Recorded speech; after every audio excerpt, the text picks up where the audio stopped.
समाजकार्य महाविद्यालय नाशिक येथे 22 फेब्रुवारी 2026 रोजी राज्यस्तरीय पथनाट्य स्पर्धा हुंकार करंडक पार पडली। या स्पर्धेत अगस्ती कला वाणिज्य व दादासाहेब रुपवते विज्ञान महाविद्यालय अकोले तालुका अकोले जिल्हा अहमदनगर या महाविद्यालयानं प्रथम क्रमांक पटकावला। या पथनाट्याचा विषय होता नदीला जपू या जीवनाला वाचवूया। या पथनाट्य संहितेचे लेखन आणि दिग्दर्शन प्राध्यापक डॉक्टर रंजना कदम यांनी केलं होतं। या स्पर्धेत उत्कृष्ट अभिनयाचा पुरस्कार कुमारी पूजा जाधव हिला मिळाला। आजपर्यंत अकोले महाविद्यालयातील पथनाट्यांना अनेक पारितोषिके मिळालेली आहेत। राज्यस्तरीय सर्वोत्कृष्ट संहिता लेखनाचा पुरस्कार 4 वेळा मिळालाय। त्याचबरोबर राज्यस्तरीय स्पर्धेत उत्तेजनार्थ पारितोषिक 2 वेळा, जिल्हास्तरीय स्पर्धेत प्रथम क्रमांक मिळालेला आहे।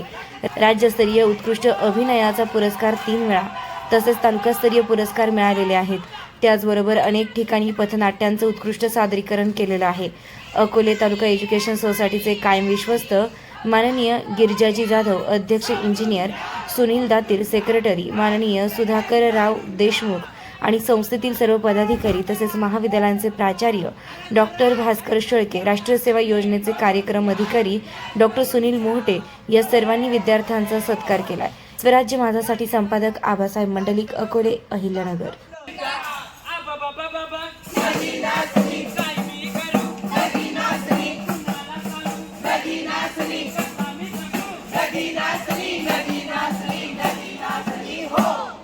आपला भारत देश भाग्यशाली देशांपैकी एक आहे।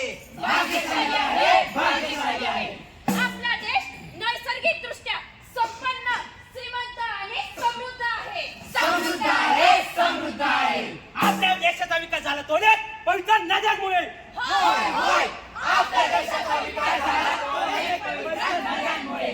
नदी आहे आमची जीवनदायिनी, सुंदर देशाची रक्तवाहिनी। हो रे, हो रे, हो।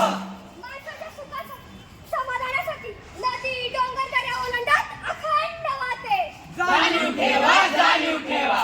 तिच्या धबधब्यांवर आपण चिंब भिजतो, गातो, उड्या मारतो, मज्जा मस्ती करतो। आनंद जपा, आनंद जपा। अरे दादा, आजपर्यंत आपले किती हाल झाले। हो ना, आपल्याला पोटासाठी अन्न मिळत नव्हतं, यासाठी आपली किती वणवण झाली। नदींवर धरणे बांधली, त्यामुळे शेती बागायती झाली आणि गरिबी संपून संपन्नता आली। काळजी घ्या, काळजी घ्या। आपण आजपर्यंत अंधारात फक्त साथ पडत राहिलो आणि बाबा, आपला विकास काही झालाच नाही रे। तिच्याच पाण्यावर मोठमोठे उद्योगधंदे उभे राहिले आणि जनता श्रीमंत झाली। विसरू नका, विसरू नका। कंपनी, कारखाने, उद्योगधंदे, मोठमोठी शहरे उभी राहिली ती तिच्या जीवावर। होय होय, तिच्या जीवावर। अरे, माणसाची प्रचंड प्रगती झाली ती या नद्यांमुळे। म्हणून आपण या नद्यांना जपलं पाहिजे आणि या नद्यांची आपण काळजी घेतली पाहिजे। काहीच नाही, काहीच नाही। नदीला आम्ही पवित्र देवी मानतो, तिची आम्ही पूजा करतो। पूजा करतो, पूजा करतो। तिच्या मानतेचा गौरव करण्यासाठी आम्ही अनेक कविता, कथा, कादंबऱ्या लिहिल्या।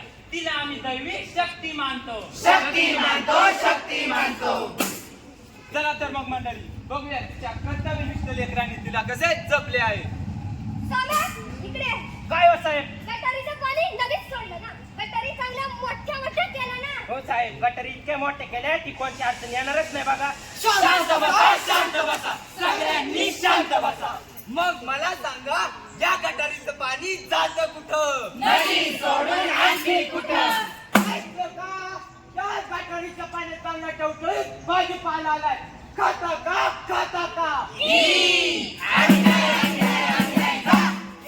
इकडे ग, आपल्या कारखान्यातील खराब पाणी, विषारी द्रव्य, तेल जाड जाड मोठ्या पाईपांनी नदीत सोडले ना, ते कुठं लीक व्हायला नको, नाहीतर लोक रान माजवतील।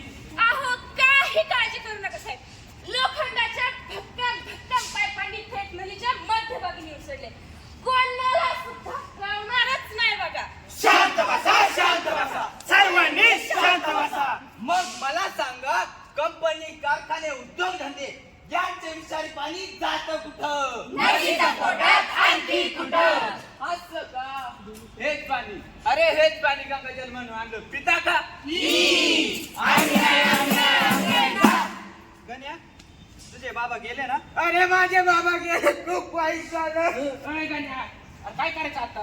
अरे पण माझ्या बाबाच्या आजी आम्ही नदीत सोडणार, जरा विजित पलीच्या ठिकाणीच करणार. अरे अरे अरे बघितलं, प्रत्येकाला वाटतं आपल्या प्रियजनाच्या असतील नदी सोडा. अरे परंतु यामुळे होतं काय? यामुळे नदी प्रदूषित होते आणि याच कारणामुळे आपण नदीची ना अत्यंत विकट अवस्था करून ठेवली. माणसाच्या असती स्वतःच कुठं नद्यांमध्ये मोक्ष मिळेल. असं का? याच पाण्यात तुझ्या बाबांची राख कालवली, अमृतजल म्हणून पिता का पिता? मोरया रे बाबा, मोरया रे, मोरया रे बाबा, मोरया रे. गणपती बाप्पा विसर्जित होतात कुठे? नद्यांमध्ये समाधी मिळेल. असं का? मग याच पाण्यात चविष्ट स्वयंपाक केला, खाता का खाता? चला तर मग मंडळी बघूया त्या सर्व कारणमुळे काय परिणाम होतात. अरे वाचा कोणीतरी वाचवा, अरे वाचा कोणीतरी वाचवा. हे पाणी आहे का विष? अरे हे पाणी आहे का विष? यांच्या अंगावर चकमा होत आहे. अरे माणसा, तुझ्या स्वार्थासाठी यांचा बळी का? अगं काय झालं? अशी का चिडतीये? असं काय झालं की तू इतकी चिडतीये? अरे ही लोक वागताय तशी, मग तिला राग येणारच ना. अरे बघा ना, नदीचं पाणी काळं पडलंय. अरे तिला दुर्गंधी येते, अरे तिला दुर्गंधी येते. ऑक्सिजन अभावी यांचा जीव चाललाय. आता ही नदी जिवंत राहिली नाही तर विषवाणी बनत चालली आहे. नाही नाही, आम्ही असं होऊच देणार नाही. डोळे असून अंधळ्यासारख्या जगणाऱ्या माणसा, तोंड असून मुक्यासारख्या वागणाऱ्या माणसा, हात असून आरशासारख्या बसणाऱ्या माणसा, बधिरता सोड तुझी, अलिप्तता सोड तुझी. माणसातली माणुसकी जागी कर बाबा, नाहीतर संपतील तुझ्या जगण्याच्या जागा. अरे ज्याच्या जीवावर करता त्याला तुम्ही संपवून टाकता. असाच बेजबाबदारपणे वागत राहिला तर हीच नदी तुमच्या नाशाचा कारण बनेल. समजलं का तुम्हाला? समजलं का तुम्हाला? माणसा तू जाग जरा, माणसा तू जाग जरा, कर्तव्य जाग जरा, कर्तव्य जाग जरा, निष्ठावान बन जरा, निष्ठावान बन जरा, निसर्गाला संपवण्याचा, निसर्गाला संपवण्याचा अधिकार तुला कोणी दिला, कोणी दिला, कोणी दिला. हे गाण्या म्हण्या चला खेळायला लकड़ी की काठी, काठी से घोड़ा, घोड़े के धुन पे तुम्हारा घोड़ा. अरे खूप लागले रे. चल ते तिकडे नदी दिसली, चला. अरे पण या नदीत पाणीच नाहीये. अरे या पाणी ए पोरांनो, अरे ए पोरांनो, अरे नदीत वरती वाह. अरे ते पाणी पिऊ नका. त्या पाण्याला माणसानं औषध पिल्यावर जसा तोंडाला फेस येतो ना, तसा फेस त्या पाण्याला आलाय.